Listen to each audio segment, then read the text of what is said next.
The scorching heat of Kepler 442b's twin suns beat down mercilessly on the rocky outpost as Sergeant Caleb Ward adjusted his tactical scope. 3 months into the joint human-Zalarian military operation, and he still couldn't get used to the purple-tinged atmosphere that made everything look like a fever dream. Movement at Sector 7, came the crisp, accented voice through his comm unit. Commander Veolira's tone carried the same cold efficiency it had since their first briefing. She led the Zalarian contingent with military precision that both impressed and intimidated the human soldiers. Caleb glanced toward her position 50 meters away, where her pale purple skin seemed to shimmer in the alien sunlight. Her dark curly hair was pulled back in the severe style favored by Zalarian warriors, and her amber eyes scanned the horizon with predatory focus. In the 3 months they'd worked together, she'd made it clear she considered humans to be reckless primates, an assessment that stung because it wasn't entirely wrong. Confirmed, Caleb replied, tracking the movement through his scope. Looks like a scouting party. 6 hostiles, maybe 7. The Korathi rebels had been harassing their supply lines for weeks, but this felt different. Too organized. Too deliberate. Something's not right, Veolira's voice cut through the calm static. They're herding us toward. The world exploded. Caleb's training kicked in before his conscious mind could process what was happening. He saw the metallic glint of the proximity mine as it activated, saw Veolira's eyes widen in recognition of the trap, saw the brilliant flash that meant death for anyone caught in its radius. Without thinking, he launched himself across the gap between them. Time slowed as he tackled Veolira to the ground, his body covering hers as the shockwave hit. The last thing he registered was the sound of her sharp intake of breath, the unexpected softness of her form beneath him, and the way her amber eyes looked up at him with something that might have been gratitude. Then the world went white, and Sergeant Caleb Ward knew nothing more. The explosion echoed across the alien landscape long after the debris had settled, marking the moment when everything changed between 2 soldiers from different worlds. The first thing Caleb became aware of was the steady beeping of medical equipment. The second was the soft pressure of someone's hand wrapped around his own. His eyes fluttered open to harsh fluorescent lighting that made him wince.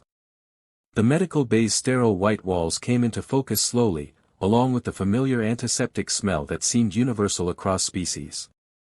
But what made him forget his pain entirely was the sight of Veolira sitting beside his bed, her fingers intertwined with his.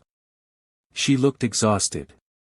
Her usually pristine uniform was wrinkled, her dark curls disheveled, and there were dark circles under her amber eyes. When she noticed he was awake, relief flooded her features. "You're awake," she said softly, her accented voice carrying none of its usual military crispness. "I wasn't sure." "How long?" Caleb's voice came out as a croak. 4 days. She squeezed his hand gently. "You've been in and out of consciousness. The doctors said you took the full force of the blast. Burns across your back and arms, 3 broken ribs, concussion." Her voice caught slightly. "You almost died." Caleb tried to sit up, immediately regretting it as pain shot through his torso. Veolira's free hand pressed against his chest, keeping him down. "Easy," she murmured. "You need to rest." "Your people, did they evacuate?" "Yes. The mission was scrubbed after the attack." She paused, not meeting his eyes. "I was supposed to leave with them. But you stayed." "It wasn't a question." "You threw yourself over me," she said quietly. "A stupid, reckless thing to do. Very human." The word came out softer than her usual dismissive tone. "But you saved my life." They sat in comfortable silence for a moment, her thumb tracing small circles on the back of his hand. It was such a simple gesture, but it sent warmth spreading through Caleb's chest that had nothing to do with his injuries. "You shouldn't have done that," she whispered finally. "Would you have done differently?" She looked up at him then, and he saw something in her amber eyes he'd never seen before, vulnerability. "No," she admitted. "But I'm glad you did." The admission hung between them like a bridge neither had expected to cross. Caleb found himself studying her face, really looking at her for the first time without the barriers of duty and species differences. She was beautiful, he realized. Not just aesthetically, but in the way she'd stayed by his side when she could have left. Veolira, he said her name like he was tasting it for the first time. Yes. Thank you. For staying. Her grip on his hand tightened almost imperceptibly. Where else would I be? 2 weeks into his recovery, Caleb had grown accustomed to Veolira's constant presence. She'd taken it upon herself to assist with his physical therapy, claiming her knowledge of human anatomy from military training made her useful. What she didn't say, what neither of them acknowledged, was that she simply didn't want to leave. Lift your arm higher, she instructed, her hands guiding his movements as he worked to regain full range of motion. Her touch was gentle but firm, professional yet somehow intimate. Like this? Caleb raised his arm, trying to ignore the way her proximity made his pulse quicken. Better. She stepped closer, her hands adjusting his posture. The burns are healing well. You'll have scars, but they'll fade. Battle scars make humans more attractive to potential mates, Caleb said with a grin, then immediately wondered why he'd said something so stupidly flirtatious. Veolira's hand stilled on his shoulders. Is that so? So I've been told. He turned to face her, suddenly aware of how close she was standing. What about Solarians? She paused, her cheeks darkening with what might have been a blush. We value those who have proven themselves in battle. Scars are respected. Good to know I'm respectable then. She laughed, actually laughed, a sound he'd never heard from her before. It was musical, warm, and completely transformed her face. You're many things, Caleb Ward. Respectable might not be the first word I'd choose. What would be? Brave. Reckless. Infuriating. She counted on her fingers, and he noticed she didn't move away. Kind. Selfless. Her voice grew softer. Beautiful. The word hung between them like a confession. Caleb reached up, his fingertips barely grazing her cheek. Her skin was softer than he'd imagined, warm despite its unusual hue. You're beautiful too, he whispered. We're very different, she said, but she didn't pull away from his touch. Are we? He traced the line of her jaw with his thumb. You stayed when you could have left. You've been taking care of me for weeks. You laugh at my terrible jokes. Seems like we're not so different after all. My people would say. Your people aren't here. He cupped her face in both hands now. It's just us. She closed her eyes and leaned into his touch. When she opened them again, they were bright with unshed tears. I was so afraid I'd lost you, she whispered. You didn't. I'm right here. Promise me something, she said, her hands covering his. Promise me you won't do anything that reckless again.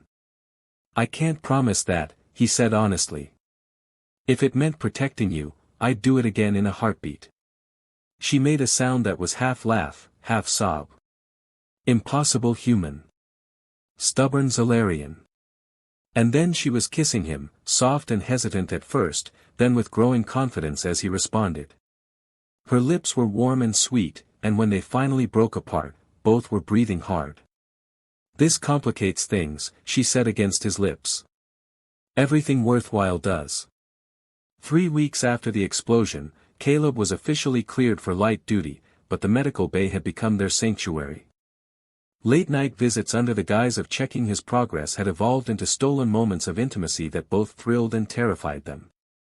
We shouldn't be doing this, Veolira whispered as Caleb's lips traced the curve of her neck. They were hidden in the supply closet adjacent to the medical bay, pressed close together in the cramped space.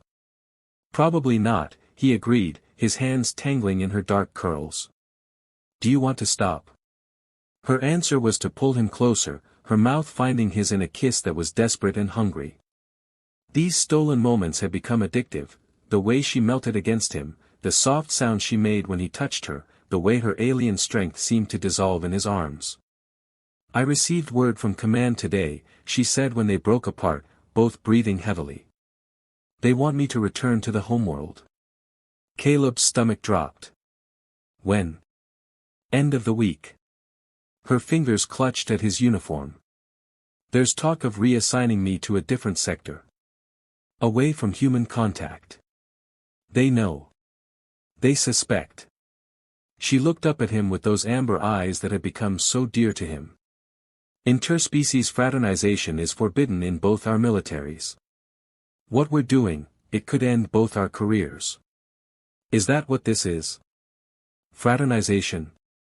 He cupped her face, thumb stroking her cheek. "Because it feels like more than that to me. Caleb." Her voice was barely a whisper. "I think I'm falling in love with you." The words hit him like a physical blow, not because they were unwelcome, but because they gave voice to what he'd been feeling but hadn't dared to name. "I know I'm falling in love with you," he replied, and watched her eyes fill with tears. "This is impossible," she said, but she was kissing him again, pouring all her longing into the contact. "Nothing's impossible," he murmured against her lips. "We'll figure it out."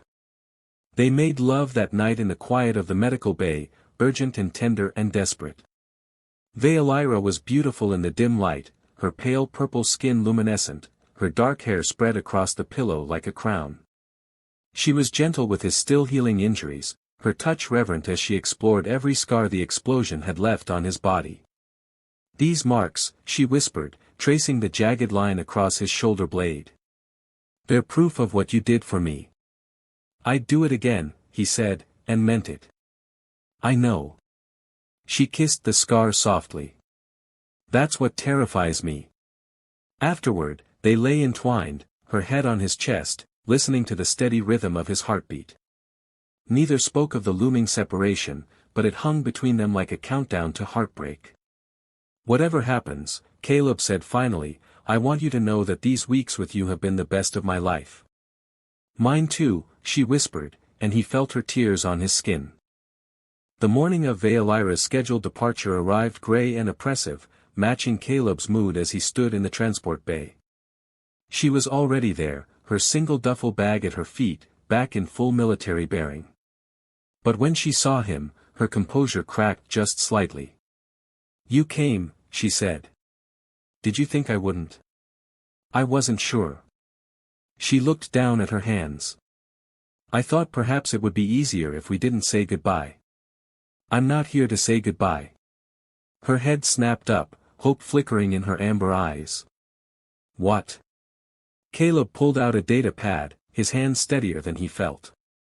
"I've been doing some research. There's a joint peacekeeping mission being established in the neutral zone. Human-Solarian Cooperation Initiative. They need experienced soldiers who've worked together successfully." "Caleb, what are you saying?" "I'm saying I've already submitted our names for joint assignment." He stepped closer, lowering his voice. "If you want it. If you're willing to take the risk." "The risk?" "Of us. Of trying to make this work despite everything against us." He reached for her hand, not caring who might see. "I love you, Veolira. I want to fight for what we have." Tears spilled down her cheeks, but she was smiling. The peacekeeping mission, it would be legitimate. No one could question. Our professional relationship? No. He grinned. What we do off-duty is our business. You're insane, she said, but she was laughing now. Reckless primate, remember? The most wonderful reckless primate I've ever known. The transport arrival announcement echoed through the bay, but neither of them moved. So? Caleb asked. Are you getting on that transport, or are you staying to help me save the galaxy? I think, she said, stepping into his arms, the galaxy can wait a few more minutes. She kissed him then, right there in the transport bay, in front of anyone who cared to look. It was a kiss that spoke of promises and possibilities, of love that transcended the boundaries of species and duty. When they finally broke apart, she was smiling that radiant smile that had become his favorite sight in any solar system. "I love you too," she whispered. "Let's go change the universe." 6 months later, Lieutenant Commander Vayalira and Sergeant Caleb Ward were the most effective peacekeeping team in the neutral zone, their success rate legendary among both human and Zalarian forces. More importantly, they were partners in every sense of the word, bound together by love, trust, and the memory of an explosion that had changed everything. And late at night, when the stars of foreign worlds shone through their quarters viewport, they would hold each other close and remember that sometimes the most beautiful things grow from the most dangerous moments. The war that had brought them together was ending, but their story was just beginning.